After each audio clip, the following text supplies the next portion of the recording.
7 ते 8 चिकू घ्यायचे, त्याची साल काढून घ्यायचं. गॅसवर आपण अर्धा लिटर म्हशीचं दूध गरम करायला ठेवलेलं आहे. साल काढल्यानंतर चिकूचे आपण तुकडे करून घेऊया. दुधाला उकळी आल्यावर पाव वाटी मिल्क पावडर, पाव वाटी साखर टाकून मिक्स करून एक 10 मिनटं आपण हे दूध उकळून घेणार आहोत. अर्धा चमचा कॉर्नफ्लॉवर, पाव वाटी दूध घेऊन आपण कॉर्नफ्लॉवरचं दूध आपण हे दुधामध्ये टाकून मिक्स करून घेणार आहोत आणि एक 5 ते 7 मिनटं कॉर्नफ्लॉवर दुधामध्ये शिजल्यानंतर गॅसची फ्लेम बंद करून दूध थंड करून घेऊ. मिक्सरच्या भांड्यामध्ये चिकूचे तुकडे टाकून मिक्सरला फिरवून घ्यायचं. थंड झालेलं दूध टाकून त्यामध्ये 2 चमचे साई, विलायची पावडर टाकून मिक्सरला स्मूथ असं बॅटर तयार करून घेऊ.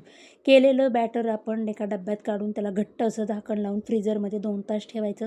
2 तासानंतर पुन्हा एकदा मिक्सरमध्ये टाकून फिरवून त्याच्यामध्ये बारीक तुकडे केलेले चिकूचे टाकून घेऊया आणि एक 10 ते 12 तास आपण ही फ्रीजरमध्ये ठेवणार आहोत. फ्रीजरमध्ये ठेवताना आईस क्रिस्टल जाऊ नये त्यामुळे प्लास्टिक लावून घ्या आणि मग त्याच्यावर घट्ट असं झाकण लावून घ्या. 10 ते 12 तासानंतर तुम्ही बघू शकता आपलं चिकू आईस्क्रीम तयार.